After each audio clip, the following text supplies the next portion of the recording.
Studio channel में आपका स्वागत है। आज इस वीडियो में हम चींटियों के बारे में कुछ चर्चा करेंगे और जिन लोगों ने अभी तक इस चैनल को सब्सक्राइब नहीं किया है, विभिन्न जानवरों और पक्षियों और भी बहुत कुछ के बारे में जानने के लिए इस चैनल को सब्सक्राइब करें। चींटियां सामाजिक कीट है, बिना टीम के नहीं जा सकते, इसलिए वह अपने साथियों के साथ लाइन पर आगे बढ़ता है। रानी चींटियों के पंख होते हैं। श्रमिक चींटियां हमेशा काम करती रहती हैं। उनमें पंख भी उग आते हैं, लेकिन तब तक बहुत देर हो चुकी होती है, यानी उनकी मृत्यु से थोड़ा पहले। चींटियों में कोई राजा नहीं होता, लेकिन चींटी कॉलोनी में कई लड़के चींटियां हैं। इन्हें द्रण कहा जाता है। वे जीवन भर खाने के अलावा कुछ नहीं करते। वह स्थान जहां चींटियां रहती हैं, चींटियों की कॉलोनी कहलाती है। एक कॉलोनी में एक रानी चींटी, कुछ नर चींटियां और कई श्रमिक चींटियां होती हैं। श्रमिक चींटियां रानी और बच्चे चींटियों की देखभाल करती हैं। मध्य आयु में वे भोजन की तलाश में बाहर जाते हैं और उम्र के आखिरी पड़ाव पर सैनिक का कर्तव्य निभाते हैं। फिर वे चींटी कॉलोनी की सुरक्षा बनाए रखते हैं। एक कॉलोनी की चींटियां अक्सर दूसरी कॉलोनी पर हमला कर देती हैं। अन्य लोगों के संग्रहित भोजन पर हमला करता है और बच्चों को ले जाता है।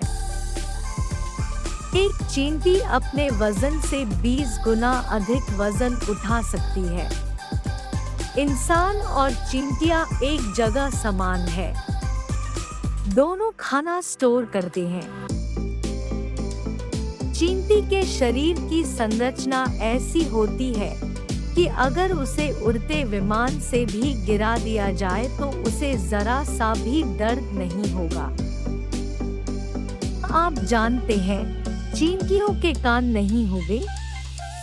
वे अपने पैरों से जमीन से कंपन महसूस करके ध्वनि प्राप्त करते हैं। जब एक चींटी दूसरी चींटी से लड़ती है, तो यह आमतौर पर मृत्यु तक नहीं रुकती। दुनिया की सभी चींटियों का वजन लगभग इतना ही होगा और दुनिया में चींटियों की संख्या लगभग 10 मिलियन ट्रिलियन है। शारीरिक तुलना के अनुसार चींटियों के पास कीड़ों में सबसे बड़ा दिमाग होता है। हालांकि चींटियां सर्वाहारी होती हैं, फिर भी सभी चींटियां सब कुछ नहीं खाती। यदि सर्दियों में सड़ने का खतरा हो तो चींटियां भोजन को धूप में सूखने देती हैं। अधिकांश चींटियां लाल और काले रंग की होती हैं, लेकिन कई जगहों पर हरी चींटियां भी पाई जाती हैं। चींटियों के खून का कोई रंग नहीं होता। कई मानव समाजों में चींटियों का उपयोग भोजन, औषधि और धार्मिक अनुष्ठानों में किया जाता है। चींटियों के 2 पेट होते हैं। एक अपने लिए खाना जमा करता है और दूसरा दूसरों के लिए।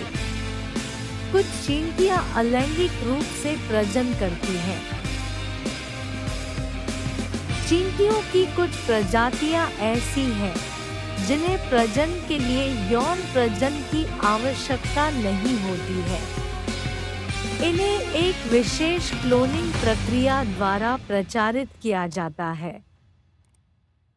कई चींटी प्रजातियां अन्य चींटी प्रजातियों को बंदी बना लेती हैं, जिससे उन्हें अपनी कॉलोनियों पर काम करने के लिए मजबूर होना पड़ता है।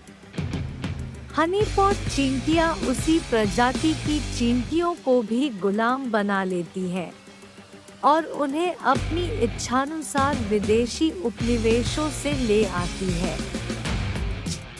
पॉलिरगस क्वींस, जिन्हें अमेज़न चींटियों के रूप में भी जाना जाता है, अविश्वसनीय फॉर्मिका चींटियों की कॉलोनियों पर छापा मारती है।